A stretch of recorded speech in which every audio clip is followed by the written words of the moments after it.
다윗을 죽이려는 사울 왕의 의지를 막을 수 없다는 것을 인지한 요나단은 사무엘상 20장 42절에서 다윗과 작별합니다. 그리고 오늘 본문인 사무엘상 21장 1절에 요나단과 헤어진 다윗은 노비라는 이름의 도시로 피신을 했습니다. 그리고 뒤이어 사무엘상 21장 10절에서는 다윗이 블레셋 영내의 지역인 가드라는 도시로 도망을 했다고 말씀하고 있다는 거죠. 그렇다면 오늘 본문인 사무엘상 21장 1절부터 9절까지의 말씀은 다윗이 이스라엘의 국경을 넘어 블레셋 지경으로 도망하기 위한 빌드업의 일련의 과정처럼 볼 수도 있다는 것입니다.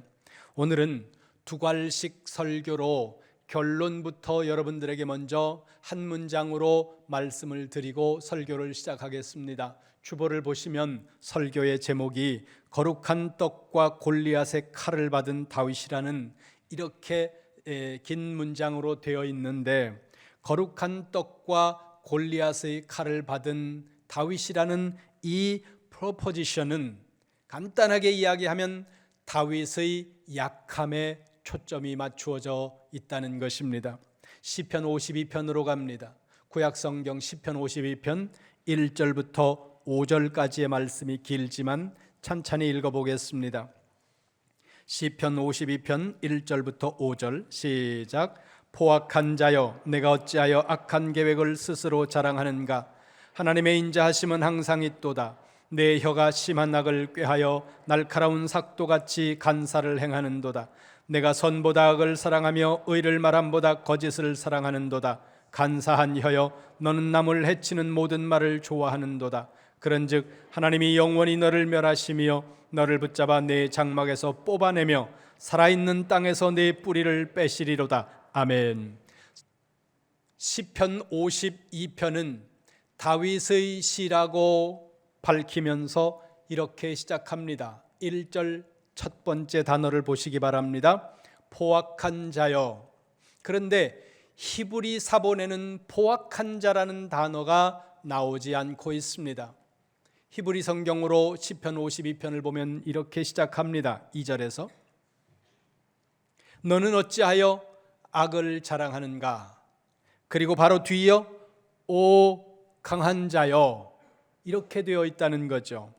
여기서 강한 자라는 이 문구는 문맥상 악을 행하는 강한 자이기 때문에 우리가 포악한 자라고 번역을 해놓은 이것은 의미를 매우 잘 전달해주는 번역이라고 볼 수 있다는 겁니다. 그러니까 악한 자들이 자신이 가진 힘을 가지고 성공을 하고 그 성공을 사람들 앞에서 자랑하는 모습을 보면서 다윗은 탄식하고 있는 겁니다. 우리 생각에는 정직하고 선한 사람, 옳은 사람이 잘되고 성공하고 행복하고, 그리고 악한 사람들은 하는 일들이 실패하고 그들의 인생이 망했으면 좋겠는데, 우리가 세상에 나가서 살다 보면 악한 사람들이 선한 사람들보다 더 잘되고, 때로는 악한 사람들이 선한 사람들을 짓누르며 이기는 이런 현실들을 우리는 너무도 자주 만난다는 것입니다. 그것이 우리의 마음을 불편하게 만들고 때로는 우리를 고통스럽게 만드는 일이라는 것입니다. 거기 시편 52편 2절부터 이어지는 말씀을 보세요. 다윗이 묻는 겁니다. 악한 자들은 거짓말하고 남을 해치는 날카로운 말들을 칼처럼 휘두르는데, 저런 자들은 잘 되고 있는데 하나님, 도대체 이게 뭡니까? 이 말 속에는 선한 자들이 억울하고 그리고 곤고한 인생을 살아간다는 것이 전제되고 있다는 겁니다. 악한 자들은 망해야 되는 거 아닙니까? 악한 자들은 실패하고 악한 자들은 그 하는 모든 일들이 잘 되지 않아야 되는 거 아닙니까? 다윗이 지금 이렇게 묻고 있다는 거예요. 그러면서 제발 저 사람들을 땅에서 뿌리가 뽑히도록 만들어주세요. 다른 말로 하면 하나님 저 사람들 망하게 해주세요. 악한 자들이 모두 다 멸망하게 해주세요. 다윗의 입에서 저주가 흘러나오고 있다는 겁니다. 그렇다면 다윗이 이와 같이 탄식하게 되는 직접적인 동기가 뭐겠습니까? 시편 52편 1절 시작 전에 표제어가 이렇게 되어 있습니다. 히브리 사본에는 이 표제어가 1절로 되어 있습니다. 중간 정도를 보시기 바랍니다. 에돔인 도액이 사울에게 이르러 다윗이 아히멜렉의 집에 왔다고 말하던 때에 다윗이 탄식하고 있는 이유는 도액이라는 사람 때문이라는 겁니다. 이 도액이라는 사람과 관련된 사건이 오늘 우리가 읽은 본문 사무엘상 21장부터 22장까지 이어지고 있는 긴 내용입니다. 그리고 이 사건을 배경으로 해서 짓는 시가 시편 52편이라는 거죠. 사무엘상 21장 7절로 가보겠습니다. 오늘 본문 사무엘상 21장 7절 말씀입니다. 같이 읽겠습니다. 시작. 그날에 사울의 신하 한 사람이 여호와 앞에 머물러 있었는데 그는 도액이라 이름하는 에돔 사람이요 사울의 목자장이었더라. 아멘. 여기 도액이라는 사람은 에돔 사람이었고 사울의 목자장이었다고 말씀하고 있습니다. 여러분이 아는 대로 구약시대의 에돔은 야곱의 형 에서의 후손이 세운 나라인데 사해 남쪽으로부터 시작해서 아카바만까지 걸쳐있는 산악지대를 주무대로 살고 있었으며 가나안 문화의 영향을 받아서 수많은 이방신들을 섬기며 우상 숭배를 했고 이스라엘 백성들이 출애굽하던 그 시기부터 이스라엘의 앞길을 막으면서 이스라엘을 괴롭혔던 사람들, 그들이 이 에돔 사람이고 그들이 이 이방인들이라는 겁니다.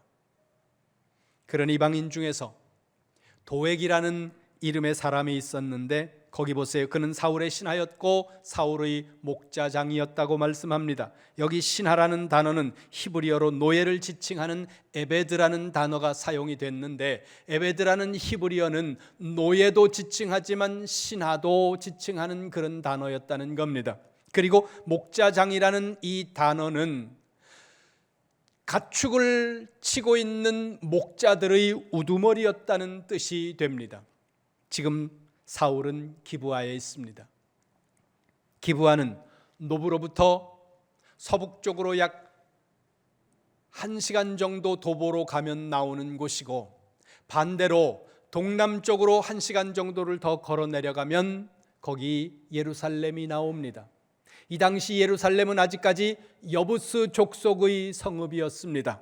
그렇기 때문에 베냐민 지파의 사람이었던 사울은 베냐민 지파의 땅 안에 있는 도시 중에 큰 도시, 그러면서 요새 역할을 할 수 있는 기브아라고 하는 곳에 사울 왕국의 수도를 정하고 나라를 세웠다는 겁니다.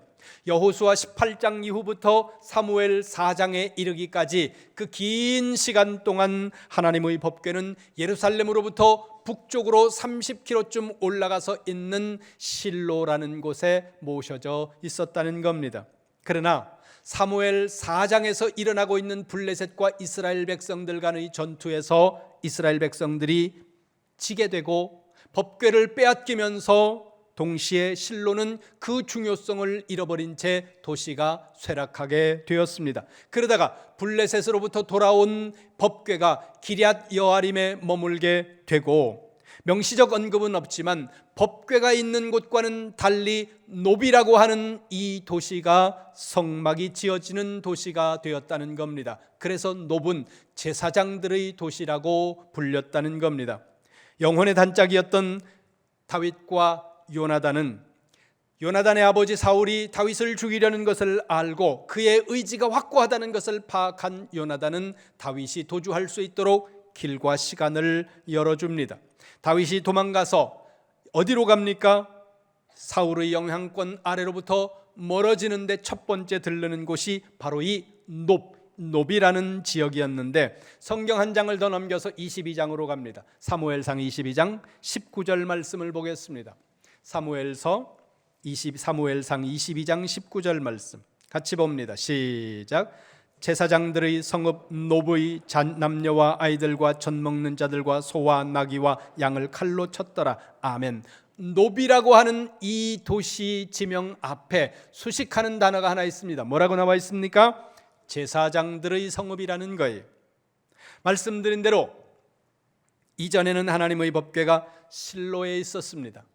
실로에 있던 하나님의 법궤를 블레셋과 이스라엘이 전쟁하는 가운데 그 블레셋과의 전쟁에서 이기기 위해 이스라엘 장로들이 실로에 있는 법궤를 전쟁터로 옮겨오게 됩니다. 법궤는 그렇게 옮겨가지고 다니는 것이 아닌데 이들이 법궤를 가지고 오면 블레셋과의 전쟁에 이길 수 있다고 생각했다는 겁니다. 뭐예요? 그들의 신앙이 한순간에 무속으로 타락하고 전락해버린다는 거예요. 여러분, 우리의 신앙이 한순간에 무속화될 수 있다는 것을 우리는 경계해야 된다는 겁니다. 법궤를 전쟁터로 가지고 왔음에도 불구하고 이스라엘은 블레셋과의 전쟁에 처절하게 패하고 법궤마저 블레셋에게 빼앗겨 버렸습니다. 그렇게 되면서 블레셋은 법궤가 있던 도시 실로를 파괴해버리고 파괴된 실로를 대신해서 이스라엘 백성들은 노비라고 하는 지역에 성막을 세우고 제사장들이 거기 모여 살 수 있도록 해서 제사장의 도시가 되었다는 겁니다. 사울은 다윗을 피해 도망하다가 노비라는 제사장들의 도시로 갔는데 표면적으로 보면 이것은 매우 영적인 것처럼 보이고 잘한 것처럼 보인다는 겁니다. 왜냐하면 거기는 이스라엘의 영적 중심이 되는 곳이었고 하나님을 섬기는 제사장들이 살고 있는 곳이었기 때문에 그리로 피하는 것은 매우 영적인 판단인 것처럼 보여진다는 거죠. 그러나 노베에서 하고 있는 다윗의 행동을 보면 영적인 것과는 상당히 거리가 먼 행동들을 하고 있다는 거죠. 오늘 본문으로 갑니다. 21장 1절입니다. 사무엘상 21장 1절 말씀 함께 보겠습니다. 같이 봅니다. 시작. 다윗이 노베 가서 제사장 아히멜렉에게 이르니 아히멜렉이 떨며 다윗을 영접하여 그에게 이르되 어찌하여 내가 홀로 있고 함께하는 자가 아무도 없느냐 하니 아멘. 다윗을 본 제사장이 다윗에게 물었다는 겁니다. 당신은 어찌하여 홀로 여기에 왔습니까? 그 질문에 대답하는 것이 2절입니다. 다윗의 말이지요. 2절 같이 봅니다. 시작. 다윗이 제사장 아히멜렉에게 이르되 왕이 내게 이를 명령하고 이르시기를 내가 너를 보내는 것과 네가 명령한 일을 아무것도 사람에게 알리지 말라 하시기로 내가 나의 소년들을 이러이러한 곳으로 오라고 말하였나이다. 아멘. 왜 혼자 왔느냐고 묻는 제사장의 질문에 다윗이 대답을 하고 있는데 다윗의 대답을 보면 모두가 다 사실이 아닌 말을 하고 있다는 겁니다. 첫째는 사울 왕이 나를 이곳으로 보내서 내가 왔습니다. 사울 왕이 보내서 다윗이 지금 이 노브로 온 것이 아니라 도망 온 것입니다. 사울을 피해. 두 번째는 내가 여기에 온 것은 비밀로 하라고 말씀했습니다. 사울이 보내지도 않았을 뿐만 아니라 누구도 다윗이 그곳에 온 것을 비밀로 하라고 말한 사람도 없었다는 거예요. 자신이 지어내는 말이라는 겁니다. 세 번째, 나는 지금 혼자 왔지만 비밀스럽게 혼자 왔지만 나를 따르는 부관들이 나를 따르는 군인들이 어느 곳으로 와 있는 중입니다. 이것도 사실이 아니라는 겁니다. 그러면 왜 다윗은 이렇게 사실이 아닌 말들을 지어서 대답을 하고 있을까? 성경에 명시적으로 그것을 설명하고 있지는 않습니다. 다윗의 내면에 있는 중요한 원인 한 가지는 두려움 때문이었다는 것입니다. 심리학 용어 중에 디펜스 메커니즘이라는 단어가 있습니다. 전문가들이 우리나라 말로 번역을 할 때 방어 기제라고 번역을 했습니다. 사람들이 위기를 만나면 그 위기를 모면하기 위해서 혹은 그 위기를 준 문제들을 해결하기 위해서 벗어나기 위해서 자신도 모르는 사이에 나 자신을 보호하려고 하는 방어 기제가 발동한다는 겁니다. 방어 기제가 그 메커니즘이 우리 안에서 작동한다는 거예요. 그래서 우리 자신을 나 자신을 그 위기와 위험으로부터 보호하기 위해서 작동되는 메커니즘 중에 하나가 거짓말이라는 겁니다. 물론 아주 치밀하게 의도를 하고 치밀하게 계획을 세워서 어떤 목적을 가지고 하는 거짓말, 그건 디펜스 메커니즘이라기보다는 사기치는 거예요. 그런 예외적인 것들을 제외하고 계획 없이 때로는 즉흥적으로 자기 자신을 보호하기 위해 하는 그런 거짓말들은 방어 기제로 나오는 것이 대단히 많다는 거죠. 그러면 왜 그런 방어 기제가 우리 안에서 작동이 되는 걸까? 우리는 누가 거짓말하면 나쁜 거야, 악한 거야 이렇게 일단 말을 하고 있는데, 거짓말을 하는 것이 나쁘지 않다는 의미가 아니라 우리가 거짓말을 하게 되는 방어 기제로서의 거짓말, 그 거짓말을 하는 것은 우리가 악한 것도 물론 있습니다. 그러나 우리가 악해서 거짓말을 한다기보다는 우리가 약해서 거짓말을 한다는 거예요. 거짓말이 선하냐 나쁘냐 이걸 판가름하자는 것이 아니라 이 프로세스를 지금 말씀드리고 있는 겁니다. 우리가 악한 것은 물론 있죠. 하나님을 떠난 백성들, 하나님으로부터 멀어진 모든 인류는 악한 존재가 되어버렸습니다. 그 근본적인 차원에서는 동일하게 대답할 수 있지만, 그러나 우리가 약하기 때문에 살아남기 위해, 내 자신을 방어하기 위해 사람들은 거짓말을 한다는 거죠. 우리가 우리 자신의 약함을 인지할 때, 내가 약하다는 것을 인지할 때 뒤따라오는 것이 뭐냐 하면 강력한 불안감입니다. 그 불안감을 극복하기 위해 우리는 디펜스 메커니즘으로 거짓말을 하게 된다는 거죠. 다윗이 골리앗을 이기고 하는 전쟁마다 이겼습니다.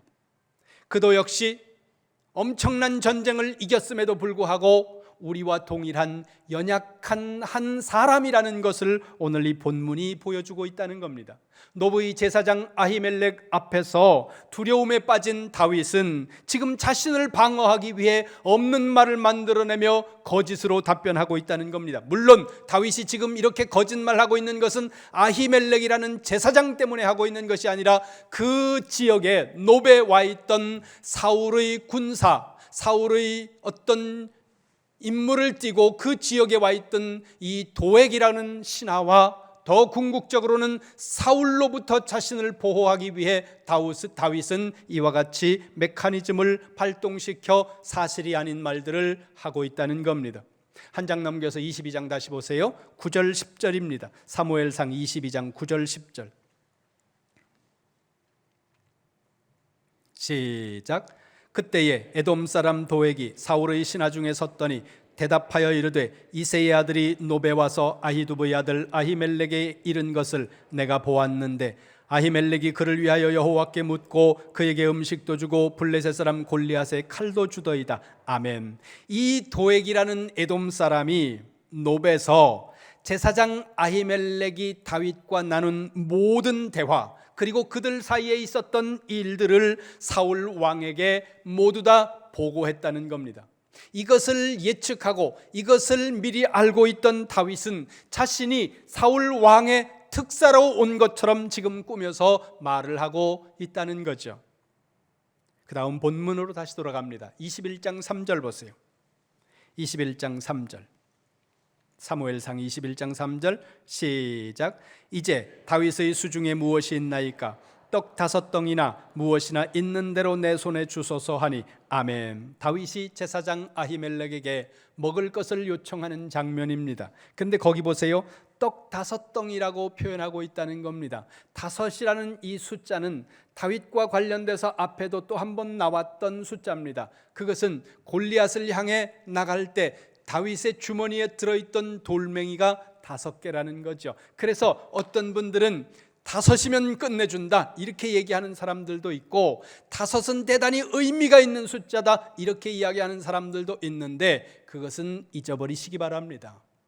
그 전혀 근거가 없는 이야기고, 물론 히브리인들은 우리보다 숫자의 의미를 많이 부여하고 그리고 그 숫자의 의미에 대단히 민감한 것도 사실입니다. 그러나 이스라엘 백성들, 히브리인들 사이에 5이라는 이 의미, 이렇게 말하는 것은 적다는 것을 관용적으로 표현하고 있는 내용이라는 겁니다. 그러니까 몇 개 안 되는 돌멩이로, 몇 개 안 되는 아주 적은 빵이라도 나에게 있으면 좀 주시기를 원합니다, 이 마음으로 하는 이야기라는 거죠. 그 말에 제사장 아히멜렉이 대답합니다. 4절입니다. 시작. 제사장이 다윗에게 대답하여 이르되 보통 떡은 내 수중에 없으나 거룩한 떡은 있나니 그 소년들이 여자를 가까이만 하지 아니하였으면 주리라 하는지라. 아멘. 제사장이 대답하는 거예요. 보통 떡은 없습니다. 특별한 떡이 있다는 얘기겠죠. 특별한 떡이 뭐예요? 거룩한 떡만 있다는 겁니다. 여기서 거룩한 떡은 진설병이라는 떡인데 출애굽기 25장에 보면 성소 위의 상에 차려놓는 12개의 떡으로 안식일마다 이 떡을 교체했습니다. 그리고 안식일이 돌아오면 새로운 떡을 상 위에 올리면서 있던 떡을 내리면 그 내려진 떡은 오직 제사장만이 먹을 수 있도록 그렇게 규정된 떡이었다는 겁니다. 그런데 5절을 보시기 바랍니다. 사무엘상 21장 5절입니다. 시작. 다윗이 제사장에게 대답하여 이르되 우리가 참으로 3일 동안이나 여자를 가까이 하지 아니하였나이다.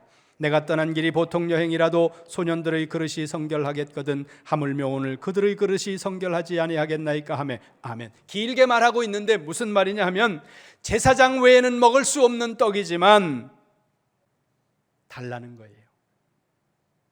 다윗처럼 하나님의 말씀에 철저하려고 했던 사람이 몇 사람이나 있을까요? 그런데 그 다윗이 지금 하나님의 말씀을 자신에게 느슨하게 적용하고 있는 겁니다. 물론 아히멜렉도 그렇게 적용하고 있습니다. 그리고 이 문제는 후일 예수님이 안식일과 관련하여 말씀하실 때 인용하고 있는 본문이기도 하다는 거예요. 어찌되었든 다윗은 하나님의 말씀이라면 철저했던 그였지만 지금 그가 가지고 있는 이 배고픔과 쫓기는 상황 속에서 자신의 필요를 채워야 한다는 이 절박함 가운데서 하나님의 말씀을 보다 느슨하게 자기에게 적용하고 있다는 거죠. 무슨 의미입니까? 자기에게, 연약한 자기에게 관대하기를 원하고 있다는 거예요. 자기의 연약함을 드러내고 있다는 겁니다. 다시 8절을 보시기 바랍니다. 사무엘상 21장 8절입니다. 같이 봅니다. 시작. 다윗이 아히멜렉에게 이르되 여기 당신의 수중에 창이나 칼이 없나이까? 왕의 일이 급함으로 내가 내 칼과 무기를 가지지 못하였나이다 하니 아멘. 다윗이 제가 급하게 오느라고 아무런 무장을 하지 못하고 왔는데 역시 사실이 아니에요. 그런데 무기가 있으면 나한테 무기를 좀 주세요. 이렇게 이야기를 하고 있다는 거죠. 그 말에 제사장 아히멜렉이 답변하는 것이 9절입니다. 시작. 제사장이 이르되 내가 엘라 골짜기에서 죽인 블레셋 사람 골리앗의 칼이 보자기에 쌓여 에봇 뒤에 있으니 내가 그것을 가지려거든 가지라. 여기는 그것밖에 다른 것이 없느니라 하는지라. 다윗이 이르되 이 같은 것이 또 없나니 내게 주소서 하였더라. 아멘. 제사장이 하는 말이 여기는 칼 같은 거 그런 거 없고 다만 자네가 거기 엘라 골짜기에서 블레셋 장수 죽일 때 그 블레셋 장수한테서 빼앗은 골리앗 칼 있지 않냐? 그 칼 보자기에 싸서 제사장들 가운 넣어놓는 저기 어디다 둔 것 같은데 그거라도 괜찮으면 그걸 가지고 가든지 이렇게 얘기를 하니까 9절 맨 마지막에 다윗이 대답하는 거 보세요. 그거보다 더 좋은 칼이 어디 있습니까? 조금 관점을 달리하면 다윗이 이 제사장들의 도시 노브로 피신을 해온 궁극적인 목적이 이 칼 때문이라고 보고 있는 구약신학자들도 있습니다. 무슨 의미냐면 다윗이 10절에서 블레셋으로 넘어가거든요. 근데 블레셋으로 넘어갔을 때 다윗이 골리앗을 죽인 사람이라는 사실을 이 블레셋 사람들이 알고 다윗이 위험한 일을 당할 수 있기 때문에 그나마 블레셋 땅에서 자기의 몸을 보호하기 위해 혹은 잠시라도 거주할 수 있는 거처를 그들로부터 얻기 위해서 뭘 할 수 있을까 생각을 하다가 이 골리앗의 칼이라도 가져가서 돌려준다면 그들이 나에게 잠시 머물 수 있는 곳을 허락하지 않을까, 이런 계산을 하지 않았을까. 이것은 물론 추측입니다. 그러나 상당히 일리가 있는 추측이라는 거죠. 그런데 오늘 설교의 관점으로 보면 조금 앞으로 가서 17장으로 갑니다. 사무엘상 17장 45절입니다. 17장 45절 같이 봅니다. 시작. 다윗이 블레셋 사람에게 이르되 너는 칼과 창과 단창으로 내게 나아오거니와 나는 만군의 여호와의 이름 곧 내가 모욕하는 이스라엘 군대의 하나님의 이름으로 내게 나아가노라. 아멘. 그 다음에 47절 보세요. 47절 시작. 또 여호와의 구원하심이 칼과 창에 있지 아니함을 이 무리에게 알게 하리라. 전쟁은 여호와께 속한 것인즉 그가 너희를 우리 손에 넘기시리라. 아멘. 전쟁은 하나님께 속한 것이지 누가 어떤 무기를 가졌느냐 하는 것에 있는 것이 아니다. 이것이 다윗이 가지고 있던 생각이고 신앙이라는 겁니다. 골리앗 앞에서 그렇게 말했던 사람이 다윗이라는 거예요. 그런데 그 골리앗의 칼을 들고 다윗이 지금 뭐라고 말합니까? 이게 최고의 무기다, 이렇게 말하고 있다는 거예요. 하나님이 최고의 무기입니다, 이렇게 말했던 사람이 골리앗의 칼을 들고 이게 최고의 무기다, 이렇게 말하고 있다는 거예요. 무엇을 말합니까? 다윗의 약함을 말하고 있다는 거예요. 원래 다윗이 약했든지 아니면 약하게 되었든지 어찌됐든 지금은 다윗이 연약함 가운데 사로잡혀 있다는 것을 성경이 말하고 있다는 거죠. 여러분, 이렇게 연약한 것이 다윗이었습니다. 사울의 군대를 지금 마주하고 있는 것도 아니에요.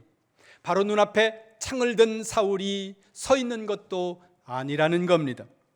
다윗을 죽이기 위해 사울이 쫓아오는 것은 사실입니다. 그리고 사울의 신하가 이 놉에서 다윗을 엿보고 있는 것도 사실이라는 거예요. 그런데 여기 놉은 사울이 있는 곳으로부터 10리 이상 떨어져 있는 곳이고, 더구나 그는 지금 하나님의 제사장들의 도시에 와 있다는 거예요. 그럼에도 불구하고 다윗은 두려움에 사로잡혀 사실이 아닌 말들을 할 뿐만 아니라 배고픔에 사로잡혀 하나님의 말씀을 자신에게 느슨하게 적용하고 칼로 무장해야 위로가 되는 상황 속에 놓여 있다는 것입니다. 뭐예요? 이 모습은 골리앗 앞에서 하나님이 최고의 무기라고 외치던 다윗의 모습과 너무도 다르다는 거예요.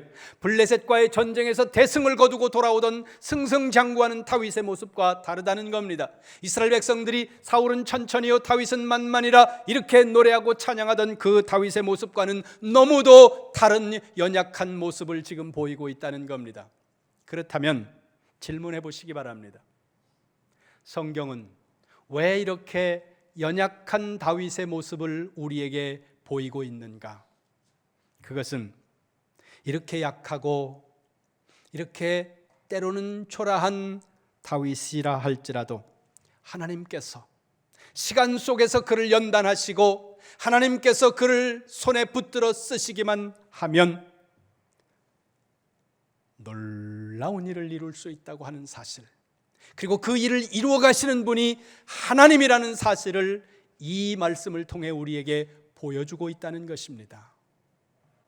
여러분, 우리가 연약하고 때로 부족하고 여러분 스스로 여러분 자신을 볼 때 실망하는 경우들이 있을 수 있습니다. 자기가 자기에게 실망하고 낙심하고 그러는 순간이 여러분 온다고 하더라도 좌절하고 포기하지 마시기 바랍니다.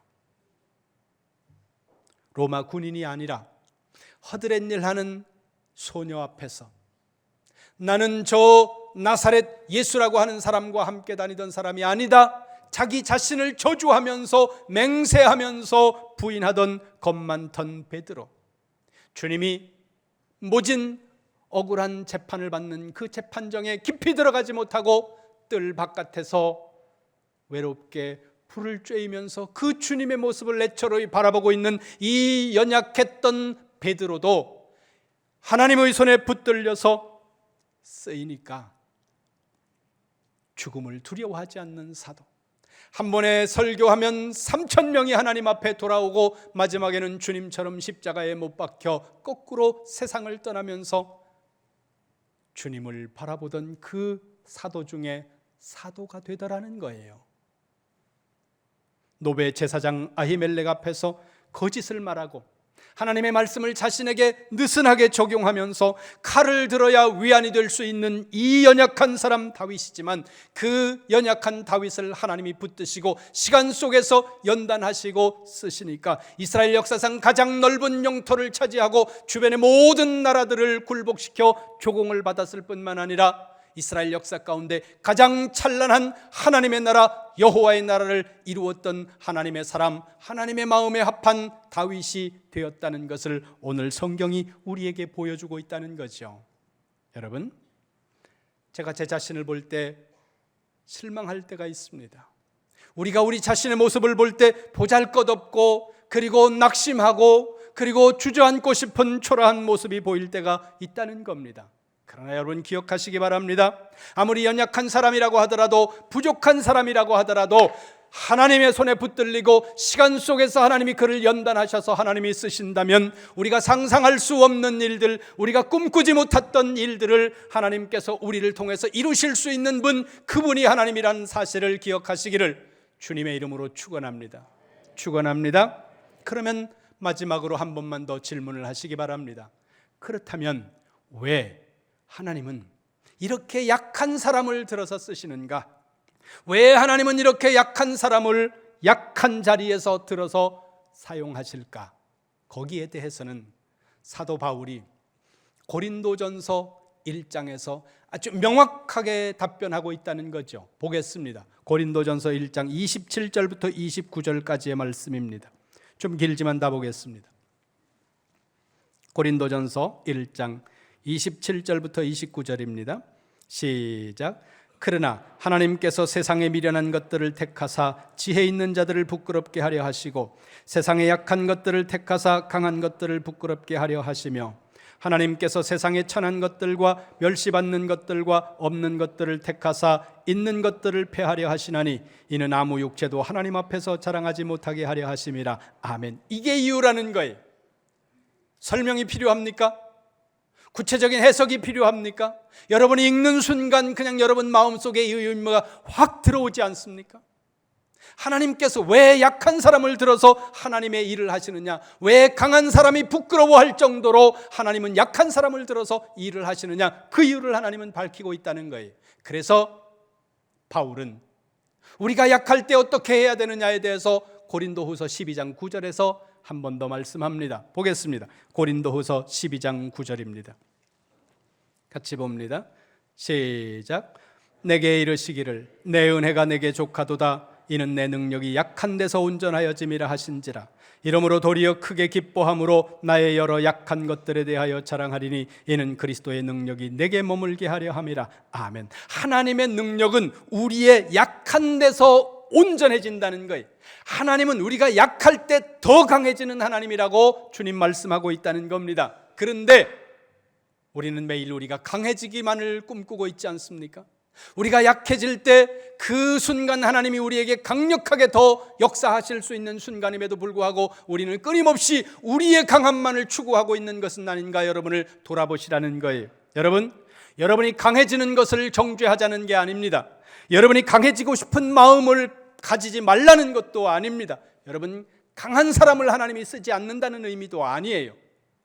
약한 사람을 쓰신다는 이 의미는 하나님이 강한 사람, 부자, 높은 사람은 죄다 버린다, 이런 의미는 아니라는 거예요. 다만 우리가 약할 때 하나님은 우리를 통해서 강하게 일하실 수 있는 하나님이라고 성경이 말씀하고 있다는 것입니다. 여러분, 우리가 믿는 하나님은 바로 그렇게 약한 자를 들어 강하게 쓰시는 하나님입니다. 우리 자신의 약함을 보는 것이 아니라 우리 자신의 약함이 보일 때 절망하지 말고 포기하지 말고 우리를 강하게 하시고 우리의 약함 가운데 더 강해지시는 하나님의 손에 붙들려 쓰임받기를 갈망하는 성도가 되시기를 주님의 이름으로 축원합니다.